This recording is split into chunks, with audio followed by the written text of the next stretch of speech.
100కు పైగా దీర్ఘకాలిక సమస్యలకు ఎటువంటి ఆపరేషన్ దుష్ప్రభావాలు లేకుండా హోమియోపతి చికిత్స. ఇప్పుడు ఏం చేసినా కలిసి రాదు. శనిగారు సెంటర్ లో కాసేసి నన్నే చూస్తాడంట. వాడు అలా సైడ్ అయిపోయి నేను ఏదో అవుతాను కదా, మీరు కంగారు పడకండి. ఇవన్నీ ఆ జగదాంబ చౌదరి గారు చెప్పాడా? వా జేసీ గారిని గాడు గిడు అనకండి బాబు, మీకే మంచిది కాదు. అబ్బా ఊరుకోండి, ఎవరి నమ్మకాలు వాళ్ళవి. ఎరా ఇంతకీ ఆ శనిగాడు సైడ్ కి ఎప్పుడు వెళ్తాడంట? గురువు సెంటర్ లోకి రావాలమ్మా. మరి ఆ గురువు సెంటర్ లోకి ఎప్పుడు వస్తాడంటావు? అవన్నీ మనకి తెలుస్తాయి అంటే జేసీ గారు తెలుస్తాయి. నాన్నగారు ఒక 1000 రూపాయలు ఇవ్వండి, దక్షిణ నుంచి అన్ని అడిగేసి వస్తాను. ఎదిగిన కూతురు గుండెల మీద కుంపటైతే నీలాంటి బేవార్స్ కొడుకు క్లైమోర్ మైన్స్ లాంటి వాడు చీదరిదుడా. ఆ జేసీ గారు పోయాక వీడు నేను అమ్మ నువ్వే ఫీల్ ఓకే. ఆయన కావాలని అంటున్న మాటలు కాదు, ఆయన దేవుడు. కానీ ఆ శనిగాడు ఆడి కాన్సన్ట్రేషన్ అంతా నా మీదే పెట్టేశాడు. మరి ఇప్పుడు ఎలాగరా నాన్న? ఆ పని మీద డబ్బులు అడుగుతుంటే నిసుకుంటున్నాడు. పోనీ నువ్వేనా ఇవే? నా దగ్గర కూడా లేవురా. తెలుగు భాషలో నాకు నచ్చని ఒకే ఒక్క పదం లేదు.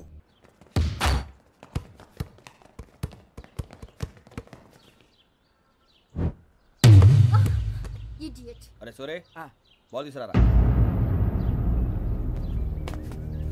సారీ ఏదో బాలి బాస్కెట్ బాల్ మాలాంటి ఆడాలి. మీలాంటి మాసన కొడుకులు ఆడితే ఇలాగే ఉంటది. ఇలాగే ఇలాగే ఉంటది.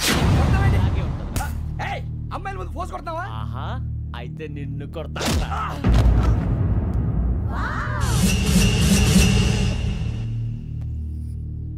వాడు అమ్మాయిలు ఉన్నారని చూడరా ఎరా రెచ్చిపోతున్నాడు. బాస్కెట్ బాల్ మీ వాడి ఆట కానీ మీలాంటి మాసోళ్ళు ఆడే ఆట కాదు అంటున్నాడు రా. రే ఇంత ముందు 2-3 సార్లు కూడా ప్రతి విషయంలో జోక్యం చేసుకుని మన వాళ్ళు కొడుతున్నాడు రా. వాడిని ఏదో ఒకటి చేయాలరా, వాడిని వదలొద్దు.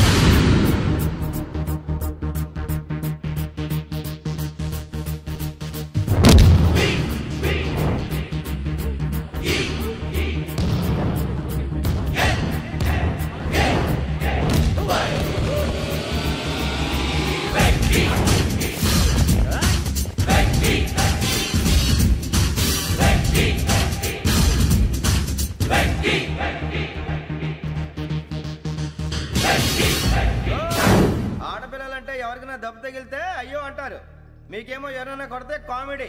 కొట్టినోళ్ళు మీ దృష్టిలో హీరోలు. ఇప్పుడు నేను పచ్చడి కొడేస్తాను, నేను హీరోని అయిపోతానా? ఏంట్రా రెచ్చిపోతున్నావు? మాకు ఛాన్స్ ఇవ్వా? అసలు వచ్చిందే నీకోసం. మా వాడి బ్యాక్గ్రౌండ్ తెలియక ఆడమే చేసావు. ఇప్పుడు నీకు అప్పుడు అయిపోతున్నా రే. వాడి బ్యాక్గ్రౌండ్ సరే, అసలు నీ బ్యాక్గ్రౌండ్ ఏంట్రా? నాకు సెపరేట్ బ్యాక్గ్రౌండ్ అంటూ ఏం లేదురా. నేను ఎక్కడ నిలబెడితే అదే నా గ్రౌండ్. అంత పుడింగువా? తెల్దా?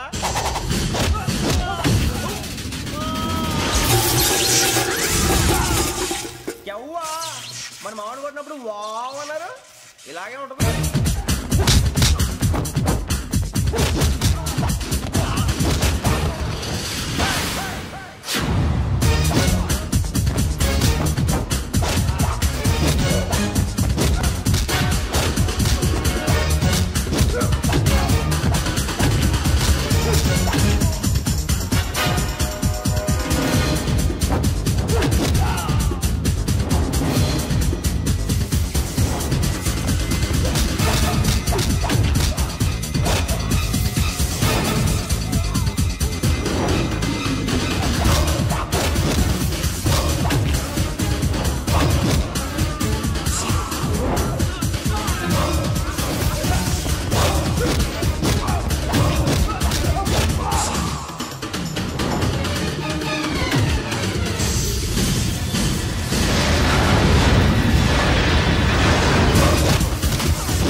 సూర్యబాబు, ఇందాక నేను కొట్టినప్పుడు నీకే అనిపించిందిరా? కుమ్మేయాలనిపించింది. మరి కుమ్మే. అమ్మో కుమ్మో. నిన్ను అమ్మాయిని పట్టుకొని అలా కొడితే ఏ తగ్గుతుందిరా ఆడికి? అసలే ఎక్సైజ్ బాడీ ఏదవుది. తప్ప చెప్తాను, కొడితే మడతడిపోవాలి. మాస్తో పెట్టుకుంటే మడతడిపోద్ది. ప్రపంచంలో ప్రతి వాడు ఏదో పని చేసుకుంటున్నాడు, మనం తప్ప. మా కాంట్రాక్టర్ తో చెప్పి పని ఏదైనా ఇప్పించరా? ఎలాంటి పనులు మేము చేయం. డిగ్రీలు బిఏ, నేను ఎంఏ. ఇలా ఇచ్చాడేంట్రా? అయ్యి బాబోయ్, ఇంకేమైందిరా? మడతాడిపోయిందిరా బాబు.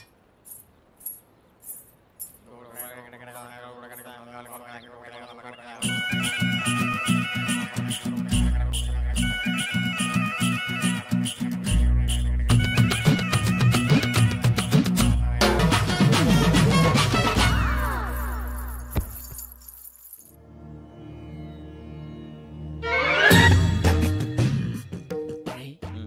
మూసుకునే ఉన్నాడు, కొంపదీసి నిద్రపోతున్నాడేంటి? ధ్యానం. కళ్ళు మూసుకొని ఎవరినో కాంటాక్ట్ చేస్తున్నారు. అవునా? అబ్బా. రామ్ ప్రసాద్, నీకు నిజం చెప్పాలంటే బాధగా ఉంది, కానీ చెప్పక తప్పదు. ఎందుకంటే అది నిజం కాబట్టి. Correct sir, correct. ఏంటి సార్ అది? నీకు 40 ఏళ్ళు వచ్చే వరకు కష్టాలు తప్పవు గురూజీ. అవి మామూలు కష్టాలు కావు, అష్ట కష్టాలనే చెప్పాలి. ఉదాహరణకు అవి ఎలా ఉంటాయంటే, దొరక్క నీకు ఫుడ్ దొరికితే అది నీ నోటికందే లోగా నీ కాలో నీ చెయ్యో తగిలే మట్టిపాలైపోతుంది. నీ వాకలికి తట్టుకోలేక అప్పు కోసం ఎండను పడి వెళితే అక్కడ తాళం వేసి ఉంటుంది.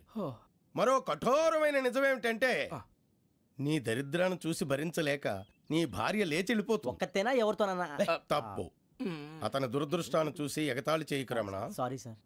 ఇదయ్యా రాంప్రసాద్, నువ్వు ఈ 40 ఏళ్ళు ఈ నరకాన్ని అనుభవించక తప్పదు. 40 ఏళ్ళ తర్వాత అలవాటైపోతుంది. ఇక నువ్వు వెళ్ళొచ్చు. ఏమో వెంకటేశ్వరరావు, కులాసైనా రమ్మన్నారట. నీకు శుభవార్త చెబుదామని పిలిపించాను. ఏంటి గురూజీ? నీకు శుక్రమహాదశ ప్రారంభం అవబోతుంది. అంటే శనిగా సెట్ అయిపోయినట్టేనా? ఆల్మోస్ట్ అయిపోయినట్టే. మీరంతా టోపీలు పెట్టుకునే ఉద్యోగాలు కూడా చేసుకుంటారు. ఇప్పటిదాకా మేమందరికీ టోపీలు పెట్టాం కానీ మాకు మేమే టోపీలు పెట్టుకుంటాం ఎప్పుడు అనుకోలేదు గురూజీ. అదే విధి. మరి ఇప్పుడు బిల్ల బంటోతు నుంచి బీట్ కానిస్టేబుల్ వరకు అందరికి నెత్తిమి టోపీలు ఉంటాయి. అందులో ఏ ఉద్యోగమో? ఎస్ఐ గారు కూడా టోపీ పెట్టుకుంటారు తెలదా? ఏది మన చదివే చదువులకు ఎస్ఐ ఉద్యోగాలు ఇస్తారేంటి? గ్రహాలు శాసిస్తున్నప్పుడు చదువులతో పని లేదు. ఏబిసిడీలు చదివినా చాలు మీ జీవితాలు విచిత్రమైన మలుపులు తిరుగుతాయి. మీకు విపరీతమైన ఫాలోయింగ్ వచ్చేస్తుంది. మీరు చాలా ఫేమస్ అయిపోతారు. వింటానికి చాలా బాగుంది. ఇప్పుడు మమ్మల్ని ఏం చేయమంటారు గురూజీ? ఏమీ చెయ్యదు, వెయిట్ చేయండి. కాలం కలిసి వస్తే అదృష్టమే మిమ్మల్ని గేలం వేసి పట్టుకుంటుంది. అంతవరకు వెయిట్ చేయండి. వెయిట్ చేసి కొంచెం వెయిట్ కూడా పెరిగింది. అయినా పర్వాలేదు, వెయిట్ చేస్తాం. అందాక ఏ అప్పు సపోర్ట్ చేసుకుని తాగుతాం, బ్రతుకుతాం అన్నట్టు. అప్పు అంటే గుర్తొచ్చింది. అప్పు మీద మీ అభిప్రాయం ఏంటి గురూజీ?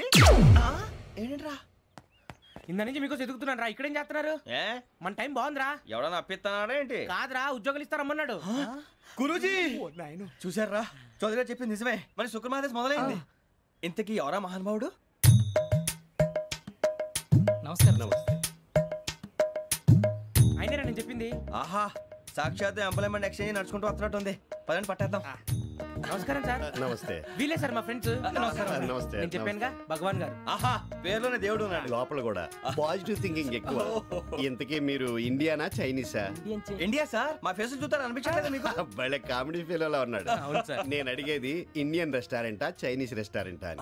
నేనేది ఓపెన్ గా డిస్కస్ చేయను కదా. పేరు చూసుకుల్లో డిస్కషన్ పెడతాడు అనుకుంటే వీటేంట్రా హోటల్ అంటున్నాడు. బాబు ఎట్ ఫీల్ అవుతున్నాడు. అంతా మీ ఇష్టం ఉంటున్నాడు సార్. ఫస్ట్ చైనీస్ రెస్టారెంట్ కి వెళ్దాం. నెక్స్ట్ అక్కడ డిసైడ్ చేద్దాం. చాలా ఇబ్బంది పడుతున్నట్టున్నారు. నువ్వు చేత్తో తినే బాబు. నేను జనరల్ గా చైనీసే ప్రిఫర్ చేస్తాను. ఫ్యాట్ కంటెంట్ తక్కువ ఉంటది కదా. రేపు నుంచి మేము కూడా ఇదే ఫాలో అవుతాం. ఇంతకీ మీకు స్టీల్ ప్లాంటా, షిప్ యార్డా, ఏషియాడా, జింక, బంకా? హెచ్పిసిఎల్. ఇవన్నీ దేనికి సార్? దేనికేంటి? ఉద్యోగం చేయడానికి. మీకు ఎందులో కావాలో చెప్పండి. నేను అమలపోతున్నారా? ఏంటయ్యా డిస్కషన్స్? మాకు నీ ఛాయిస్లు ఉంటాయి అనుకోలేదు. మీరు సడన్ గా జింకు బంకు అంటే సింక్ అవడానికి కొంచెం టైం పట్టింది. అదే అదే జేసీ గారు టోపీలు పెట్టుకుని ఉద్యోగం అన్నారుగా. వీటిలో టోపులు పెట్టుకునే జాబ్లు ఎక్కడ ఉన్నాయండి? అన్నిటిలోనే ఉంటాయి, వాటిలో కూడా ఉంటాయి. వాచ్మెన్ ఉద్యోగం కావాలా? ఇంతకీ మీరు అనే జాబ్ ఏంటి సార్? నేను చెప్పేది టోపులు పెట్టుకునే ఉద్యోగం కాదు, టైల్ కట్టుకునే ఉద్యోగం. అది టైల్ కట్టుకోవటం మాకు రాదు. వాళ్ళు కడతారులే. ఇంతకీ మీకు జిఎం కావాలనా, ఏ జిఎం కావాలనా? అట్లా పిలుస్తున్నాడు చూడు బాబు. జిఎం అడిగితే ఎలా ఉంటుందంట? ఏజీఎం అంటే వింటానికి కొంచెం పెద్దదిగా ఉంది. ఏజీఎం ఇప్పించండి సార్. అనుకున్నాను నువ్వు ఇది అడుగుతావని. జిఎం అంటే జనరల్ మేనేజర్, ఏజిఎం అంటే అసిస్టెంట్ జనరల్ మేనేజర్. తూచండి, మాకు జిఎంఏ కావాలి సార్. అది సరే కానీ భగవాన్ జీ, ఈ ఉద్యోగాలకి టోపులు పెట్టుకుని వెళ్ళొచ్చా? నీ ఇష్టం వచ్చినట్టు వెళ్ళొచ్చమ్మా. నాకు స్టీల్ ప్లేట్ నాకు బంకులో గానీ కన్ఫ్యూజ్ చేయగానే ఆయన్ని అందరికీ ఒక చోట ఇప్పించండి సార్. కలిసి పని చేసుకుంటాం. జీతం ఎంతండి? 30,000 అంటే 40,000. వడ్డీ ఎంత? అప్పు కాదయ్యా, నీకు ఇచ్చే జీతం. అంటే తిరిగి ఒక్కలేదా? ఫ్రస్ట్రేషన్ లో ఉన్నట్టున్నాడు. అవునండి. నువ్వు ఇచ్చిన వాళ్ళు తీసుకోరు. మాకు అవసరం కూడా అదే. అంతేకాదు ప్రతి నెల గ్రాట్యుటీ, పిఎఫ్, సిఎఫ్. బియ్యం కూడా సార్? ఏ నువ్వు యాక్ట్ చేస్తావా? భగవాన్ జీ మీరు ఇదంతా ఎందుకు చేస్తున్నారు? ఊరికే మాత్రం కాదు, నేను మంచోడని చెప్పి నా కారు పెట్రోల్ లేకుండా వెళ్తుందా? నేను ఇచ్చుకోవాల్సినవి ఉంటాయి కదా. ఇలా చూడు, అందుకని ఉద్యోగానికి వాళ్ళ ఆకారం తీసుకుంటా. మా గెటబుల్ చూసి మీరు అపార్థం చేసుకుంటున్నారు. మాకంత పొజిషన్ లేదండి బాబు. ఓ నలుగురు కలిసి ఉద్యోగం చేసుకోవచ్చా? మీ దరిద్రం నాకు అర్థమైంది. మీ నలుగురు కలిసి ఓ ₹1,00,000 ఇవ్వండి చాలు. నేను నమ్మనరా, డబ్బుల విషయంలో అసలు నమ్మను. నాన్నగారు మీరు అలా అంటాం భావ్యం కాదు. ఏదో జేసీ గారి సిఫార్సు వల్ల శని గారు సైడ్ అయ్యి శుక్రవారం మొదలైంది. ఉద్యోగం దానంతటి అదే వెతుకుంటూ వచ్చింది. అందుకని ఇంకేం కావాలో చెప్పండి. స్టీల్ ప్లాంట్ లో జీఎం అని పెద్ద పోస్ట్ అమ్మా. జీతం 30,000, నెల నెల ప్రమోషన్లు, సిఎఫ్లు, డిఎఫ్లు, పిఎఫ్లు, బిఎఫ్లు. ఇవన్నీ నువ్వు చదివిన చదువుకే? అబ్బాబే దీనికి చదువుకి సంబంధం లేదండి. చెప్పాను కదా శుక్రమహాదశ, అది దాని పవర్ అనుకోండి, ఎఫెక్ట్ అనుకోండి. ఈ రోజుల్లో కూడా గ్రహాలు అబ్బా ఏంటండి వాడన్న ప్రతిదాన్ని ఇలా కొట్టి పడేస్తారు. చిన్నప్పటి నుంచి లక్షల పోస్ట్ చదివించారు. అమ్మా నువ్వు లేని పోనీ పెట్టుకో. లక్షలు ఎక్కడైనా ఊరుకోరా, మాట వరుస కదాలే. ఒక 25,000 ఇస్తే వాడి జీవితం సెటిల్ అయిపోతుంది అంటున్నాడుగా, అంతగా ఆలోచిస్తారేంటండి? అమ్మా నాకు ఉద్యోగం రాగానే మీ అందరూ స్టీల్ ప్లాంట్ షిఫ్ట్ చేస్తానే. ఓకే నువ్వు చెప్పేదంతా కరెక్టేనా? నాన్నగారు మీకు అంత అనుమానం అయితే ఇవ్వకండి. సర్లే, ఇప్పటికిప్పుడు అంత డబ్బు అంటే కష్టం గానీ నా కెనటిక్ హోండా అమ్మాలి. నాకు తెలుసు మీరు ఆ నిర్ణయం తీసుకుంటారని, అందుకే పార్టీని పట్టుకొచ్చాను. బయట వెయిటింగ్.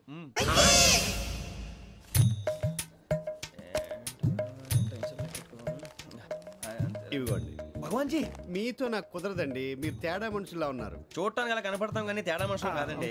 ఇది ఎంతో లెక్క పెట్టండి. 5,000 తగ్గిందండి. ఆ విషయం నాకు ముందు చెప్పాలి కదా, ఇది తేడాతనం కాదా? సర్దుబాటు కాక జరిగిన పొరపాటు. మా దరిద్రం మీకు తెలియదు కాదు.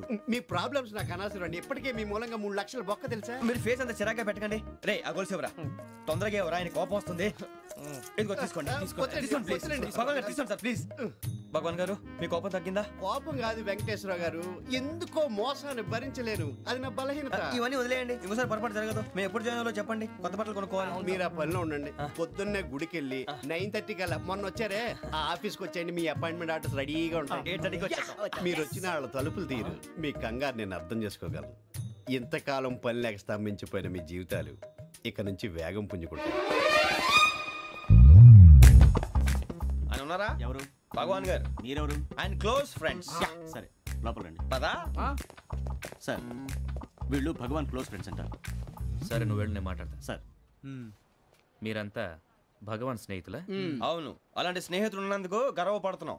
సరే ఏంటి సంగతి? ఏముంది, మా అపాయింట్మెంట్ ఆర్డర్ చేస్తే పట్టుకులు చేరిపోతాం. ఈ రోజు గురు పౌర్ణమి, మంచి రోజు. అపాయింట్మెంట్ ఆర్డర్ ఏంటి? మీకు అందాల్సి నీకు అందనట్లేదు. ఏంటది? ఏంటంటావేంటి? ఒక్కోడు 25,000 ఇచ్చాం. భగవాన్ గారి హెల్పింగ్ నేచర్ కాబట్టి తక్కువ రేటుకి ఒప్పుకున్నాడు. ఇంతకీ ఇది ఏ ఆఫీసో మీకు తెలుసా? తెలుసుకోవాల్సిన అవసరం మాకు లేదు, కానీ చెప్పాల్సిన అవసరం మాకుంది. యాంటీ కరప్షన్ బ్యూరో అంటే అవినీతి నిరోధక శాఖ. లంచం తీసుకోవటమే కాదు, ఇవ్వటం కూడా నేరం. మీ భగవాన్ గారు ఒక 420. మా బాబుకి ఎన్ని తిట్లు వచ్చిన విషయం నిన్నే తెలిసింది నాకు. ఇంతవరకు మా బాబు నా ఒట్టుమే చేయలేదని మీ అందరితో గర్వంగా చెప్పుకునేవాడిని. First time man handling record దొబ్బింది. తక్కువ నా గోల్ చెలుగు లాగేస్తున్నాడు. అరే కోపడకండి రా, వాడు ఇక్కడే దొరుకుతాడని మా ఫ్రెండ్ చెప్పాడు. తొక్క దొరుకుతాడు. జింక్ లో కావాలనా, బంక్ లో కావాలనా, స్టీల్ ప్లాంట్ లో కావాలనా, షిప్ యార్డ్ లో కావాలనా? అంటే ఎక్కడ పడితే అక్కడ ఇప్పిస్తారా సార్? ఎక్కడ పడితే అక్కడ, ఎలా కావాలంటే అలా చేసుకుందాం, ఇబ్బంది ఏమీ లేదు. ఆపరేషన్ లో కావాలనా? అవి గేమ్స్ కదా సార్. ఆ స్పోర్ట్స్ కోటా లేవయ్యా. ఏమైంది సార్? ఉద్యోగాలు ఇప్పించమని ఎంట పడుతున్నారు. నువ్వు టచ్ లో ఫోన్ చేయ.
1.5. అవును సార్.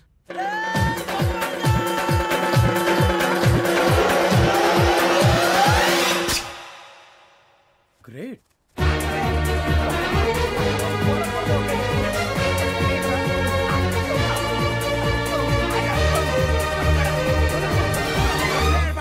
మీ నలుగురు సెలెక్ట్ అయ్యారు. దేనికి? ఎస్ఐ సెలక్షన్స్ లో మీరు ఫిజికల్ టెస్ట్లన్నీ పాస్ అయ్యారు.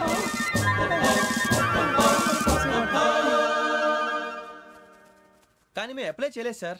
అప్లై చేయలేదా? చేయి వదలకండి సార్, కాలు పట్టుకోవాల్సి వస్తుంది. రాగరాకు వచ్చిన అవకాశం. సరే, మీరంతా డిగ్రీలు పాస్ అయ్యారా? ఎప్పుడో.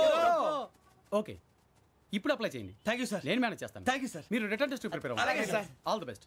రేయ్, ఈ పరీక్షల్లో సమాధానాలని ఏబిసిడీలోనే ఉంటాయి. ప్రతి ప్రశ్నకి 4 ఏదో ఒకటి కరెక్ట్ ఆన్సర్. ఏది కరెక్టో మనకు తెలియదు కదరా. నీకు ఏబిసిడీలు తెలుసు కదా? తెలుసు. అయితే కళ్ళు మూసుకుని 4 ఏదో ఒకటి రాసుకుంటూ పోతాం. మన అదృష్టం బాగుండి అవి కరెక్ట్ అయితే పాస్ అయిపోతాం. ఎస్ఎల్ కూడా అయిపోతాం.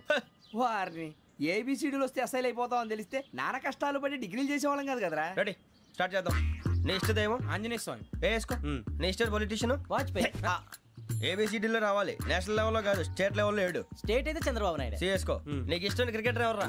Mister dependable. ఆడేవడరా? ఓ నీ క్రికెట్ లో విజ్ఞాన ప్రదర్శనలో ద్రావిడు. డిఎస్కో. వేసావా? నీకు ఇష్టమైన నటుడు? బాలకృష్ణ. సమర్సింహారెడ్డిలో డీటెయిల్స్ వద్దు, బిఎస్కో. అయిపోయిందిరా. అందరూ దీన్నే ఫాలో అవ్వాలి. రాత్రికి ఏబిసిడీలు బాగా బట్టి పట్టండి. అందరూ ఏవే ఆన్సర్లు రాయాలి. మునిగితే అందరూ కలిసే మునుగుదాం. అయినా గురువారం పాటు గురుమేట్ల మీద కూర్చొని రాసింది ఖచ్చితంగా జరుగుతుందని జేసీ గారు చెప్పారు. మన ప్రయత్నం మనం చేద్దాం, మిగిలింది నేను ఎక్కడికి వదిలేద్దాం. ఆయన కూడా ఏదో పని ఉండాలి కదా.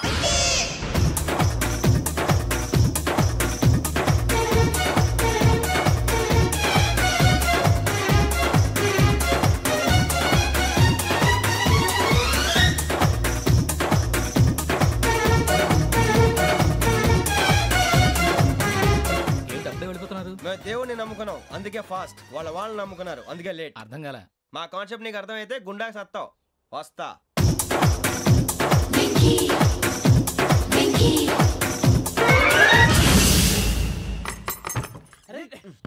మనం అనుకున్నదంతా జరిగిపోయిందిరా. పొద్దున చిరా తెప్పించకండి. ఎవరు పోయారు? నీ దరిద్రం పోయింది. నువ్వు ఎస్ఐ ట్రైనింగ్ సెలెక్ట్ అయ్యావు. అన్న తండ్రి నేనే నమ్మలేదు, వాళ్ళు నమ్మారు. నాన్న నోరు తెరవరా. వాడు ఇంకా మొహం కడుక్కోలేదమ్మా. వాడికి ఏం కొత్త కదమ్మా, నువ్వు పెట్టవే. అమ్మా చాలా సంతోషంగా ఉంది. ఈ సంతోషాన్ని వెంటనే చౌదరి గారితో పంచుకోవాలి. ఎవడన్నా సంతోషాన్ని కన్నవాళ్లతోటో కట్టుకున్న దాంతోనో పంచుకుంటాడు. నువ్వు మాట్లాడితే దరిద్రుడు జేసీ గారితో. నాన్నగారు మీకు 1,00,000 సార్లు చెప్పాను అనొద్దని. నేను ఈ రోజు పొజిషన్కి వచ్చానంటే ఆయనే కారణం. జగదాంబ చౌదరి గారు అంటే దైవాంశ సంభూతుడు. అయితే వెళ్ళి అదే వెళ్ళి ఆయన కాళ్ళమివ్వడు. మీరు మామూలు మనుషులు కాదు స్వామి. టోపీలు పెట్టుకుని ఉద్యోగాలు వస్తాయన్నారు, అలాగే జరిగింది. ఏబిసిడీలు వస్తే చాలన్నారు, చివరికి వాటిలతోనే ఉద్యోగాలు తెచ్చుకున్నాం. ఇందులో నాదేముంది? మీ గ్రహాల మూమెంట్ అలా ఉంది. అలా అనకండి, ఆ గ్రహాలు అలా మూవ్ అయ్యేలా చేసింది మీరే. వెంకీ, ఈ ప్రయాణంలో నీకు ఇంకో ప్రయోజనం కూడా ఉందయ్యా. వీళ్ళందరూ ట్రైన్ యాక్సిడెంట్ లో పోతారా స్వామి? కాదయ్యా, ఈ ప్రయాణంలో నీకు అందాల రాశితో పరిచయం ఏర్పడుతుంది. ఆ పరిచయం ప్రణయంగా మారి వివాహానికి దారితీస్తుంది. స్వామి, మాకు పొజిషన్ లేదని ఊళ్ళో లేడీస్ అందరూ చాలా చీప్ గా చూస్తున్నారు. ఎలారా బాబు అనుకున్నాను. చల్లటి వార్త చెప్పారు. మరి మాకు నీకింకా కొంతకాలం బ్రహ్మచర్యం తప్పదు. వీళ్ళకి ఇప్పుడు అప్పుడే తొందరగా ఉందిలేండి. మేము బయలుదేరుతాం స్వామి. మిక్సెల్ టచ్ లో ఉంటాం. శుభం. బుచ్చిగా ఏట్రా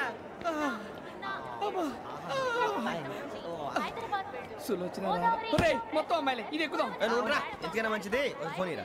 అవుట్ గోయింగ్ చేద్దానట్రా మా నాన్న. హలో, ఇప్పుడు మేము స్టేషన్కి వచ్చామండి. ఏ బోగి ఎక్కితే బాగుంటుందో మిమ్మల్ని మాట్లాడుదామని. ఈరోజు బుధవారం పంచమి, అంటే మకరం నుంచి గురుడు సింహానికి జంప్ అవుతున్నాడు. ఏదైనా ఆడ్ నెంబర్ బోగిలో కూర్చోండి. ఆడ నంబరా? నంబర్లో ఆడ బాగా ఉంటాయి గురూజీ. ఆడ నెంబర్ కాదయ్యా, ఆడ్ నెంబర్, బేసి సంఖ్య. అర్థమైంది. కాపర్ కన్ గురూజీ.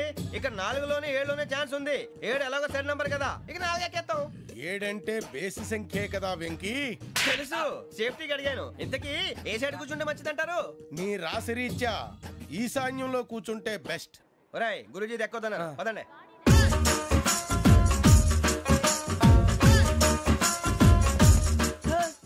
ఇందాక నిలబొమ్మని ఇంకే నిలబడమేంద్రా? అది కాదు సార్, ఆడికి ఇచ్చారు, నాకు ఇవ్వలేదు. ఆడి ఫేస్ నాకు నచ్చింది, నీ ఫేస్ నాకు నచ్చింది. Nagaraju sir please. నమస్కారం నాగరాజు గారు. నమస్తే. నేను నీకు తెలుసా? తెలుసా? భలే వార్ సార్. నిప్పు నాగరాజ్ అంటే గోదావరి ఎక్స్ప్రెస్ గడగలు దాడిపోతుంది చెట్ట పేరుంది. మంచి పేరుంది. ఇదే ఆయన. టీసీలో కూడా ఫ్యాన్స్ ఉంటారా? ఫోటోలు బాగా తెలుసు నాకు పంపుని. ఏడా పోతురు? హైదరాబాద్ అచ్చ మా ఊరు పోతురు. పెడతలేడా? అది అడగదామని వచ్చాం. మీరు ఎక్కడ కూర్చోమని అక్కడ కూర్చుంటాం. S4 లో కూర్చోండి. S7 లో ఇప్పించండి. అంటే జేసీ గారు అక్కడ కూర్చోమని చెప్పారు. టీసీని నేను చెప్పినట్టు గొట్టంగాడు కాదండి. గోదావరి ఎక్స్ప్రెస్ లో మీరు ఎంత పవర్ఫుల్, గోదావరి జిల్లా ఆయన ఫేమస్, వైజాగ్ లో సెటిల్ అయ్యారు, గొప్ప సిద్ధాంతి. ఆయన చెప్పింది చెప్పినట్టు జరిగిపోద్ది. మిమ్మల్ని కూడా ఒకసారి అక్కడ తీసుకెళ్తాను. సరే సరే S7 లో కూర్చొని నేను ట్రై చేస్తాను. మీరు ట్రై చేస్తారన్నారంటే అది ఓకే అయిపోయినట్టే.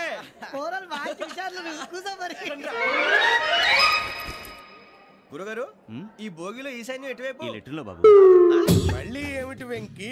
ఏం లేదు గురుజీ, తమరేమో ఈశాన్యంలో కూర్చోమని చెప్పారు, అక్కడేమో లెటర్ ఉంది. ఇప్పుడు మమ్మల్ని ఏం చేయమంటారు? అయితే అప్పుడప్పుడు అందులో కూర్చోండి, మిగతా సమయంలో తూర్పు ముఖంగా కూర్చోండి. గ్రహాలు కాంప్రమైజ్ అవుతాయి. రే ఆ మందు బాటలసే జాగ్రత్త. మన కాబోయే పోలీసులు ఎవరికి తెలియకూడదు. అసలే డిపార్ట్మెంట్ బోరు అంతంత మాత్రంగా ఉంది.